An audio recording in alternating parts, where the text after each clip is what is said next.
Who are my new neighbors?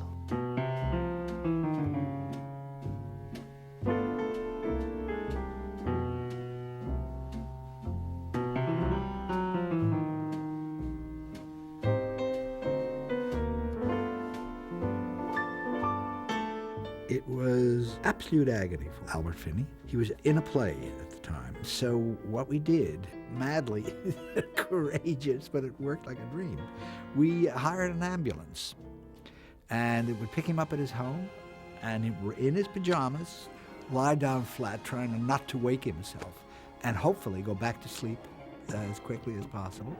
And in the 35 minutes it took to get to the studio, that was the beginning of, they would be making him up as they drove to the studio.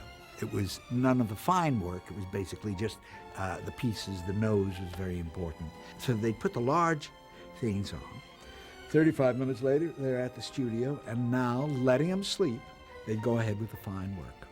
The overall look of Poirot is, of course, a very collaborative effort.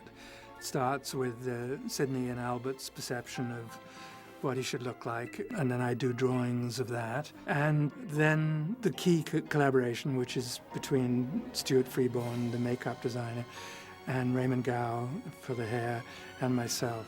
So what we ended up with was the result of lots of different opinions and lots of different efforts. In the case of Poirot's moustache, we did actually make film tests on a number of differently profiled and differently sized pieces, and this was the winner. I was full of admiration for what Albert Finney did. I mean, talking of disguises, it was the most absolute transformation, because I knew him well. The transformation was so effective that so many members of the cast could not sort of recognize him outside of it. I never saw Albert Finney out of costume, so I didn't know it was Albert. In my mind, this was this strange person, this Poirot character. And he was so much in his role. I really couldn't relate to him in this strange hair and this portly guy who used to wear a hairnet at night, and it was such an odd character. He was so disguised. I just didn't see him as Albert anymore. And I said, wow, that's a performance. Later than what? Later than the days of my youth, when I was on post in Washington. I wanted to get the Hungarian accent right, so I was living in London at the time, and there was a wonderful author called George Mikesh, who'd written a very funny book called How to Be an Alien. So I invited him for tea, and we sort of had a Hungarian conversation, and I made a few notes. Immigration officials are often less than clean. It's always fun, too, as well as putting on a costume, to put on the other things, like sticking on a mustache, and you sort of hide behind it. It's a sort of instant character, and in the same way an accent is. Stamping the spilt butter into your passport with the other. Precisely. Lunch was absolutely great, and everyone would get food together and we'd be sitting and talking, and that's when the great conversations took place. And Sir John Gielgud, he was so witty and amusing, and Betty Bacall was just fabulous, and she was always rather wry and slightly acerbic, but amusing and very warm. And Sean Connery, and oh my God, what a group. But those lunches were great. I don't think I said a word, just my ears were completely open, absorbing it all. Mr. Beddoes. John, of course, fascinated everyone by sitting on the stage and doing the Times crossword in about 2 minutes.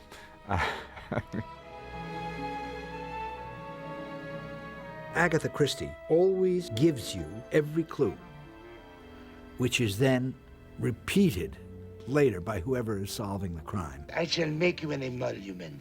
In other words, that a number of scenes which occurred within the normal action of the movie. Later on, when Hercule Poirot is doing his 8-page speech of summing up how he solved this thing, those scenes are repeated as flashbacks. You are a good cook, are you not? All my ladies have said so. What I did was, for the normal narrative, I just shot them as normal scenes. Though I'd sooner have seen him properly tried. By jury. Trial by 12 good men and true. But then as soon as I finished each one of those scenes, I changed lenses quite radically. It's a sound system. The visual difference in those lenses is enormous. The wide-angle lenses distort space enormously. And Jeffrey also relit the scenes. And so it was just a completely different technical approach to the exact same subject matter, and I thought it worked well. The train was now silent and at peace. Silent, yes. At peace, no. The 8 pages of Hercule Poirot talking this solution through were extremely difficult because the logistics of covering everybody's reaction, number one, to each other, number two, to the revelations that Poirot is making. And it took a tremendous amount of work. Albert's great denouement scene at the end, I mean, it took a long time to shoot. We heard it many, many times, and I think it's a tribute to our stunning acting that we looked as though we were hearing it for the first time. Oh, it was excruciating. That scene of the end was excruciating. The dialogue, Albert had to keep doing the take over and over, and we were all just fit to be tied, because it was excruciating. We had nothing to do, we just had to listen. Had to listen. Did Michael say the same thing?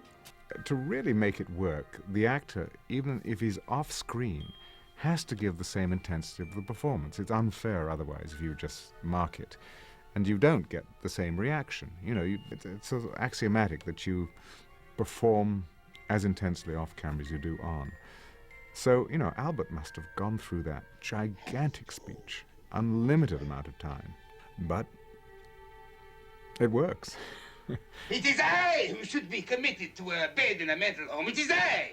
Even though the picture is not to be real, and even though nothing is meant to be realistically portrayed, we get to a scene, and it's the climax, where 12 people have to plunge a dagger into a body.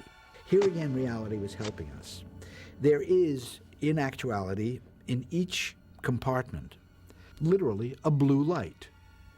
That, of course, became the complete motive for the way Jeff Unsworth lit the scene. I did it with 2 cameras, one showing us who was stabbing at that moment, and the other camera right next to it just had a close-up of Betty Bacall, because she is the instigator of all this, she's the one who figured it out, she's the one who wants the most revenge. I thought there would be a tremendous value for her in terms of building her own emotion if we could do it as a single shot all the way through. I just put a second camera on her so that her reaction was being recorded all the time. The ending of the movie, the scene where they toast Lauren Bacall, I thought a lot about it. First of all, I didn't think it was quite satisfactory just for Poirot to give the solution. And they all sigh, and he leaves. I thought it needed another emotional step. I never know what an audience is going to do, but I know what I'm feeling. And I knew that I had by then invested so much in terms of what these people had done and how ingenious it had all been, and the brilliance of their plotting and so on, and the effort involved. The whole experience had been so theatrical. And I thought, I know what we need. We need a curtain call, like in the theater. It would be lovely to see each one of these people untense, because from their first entrances, they were all like that, because they're getting on board this train to kill a guy. To see them untense, happy. All of them did it out of a genuine affection for this woman. And I thought, I know what. We'll have some champagne served, and we'll have them each come up to her and toast her. And that's what we did.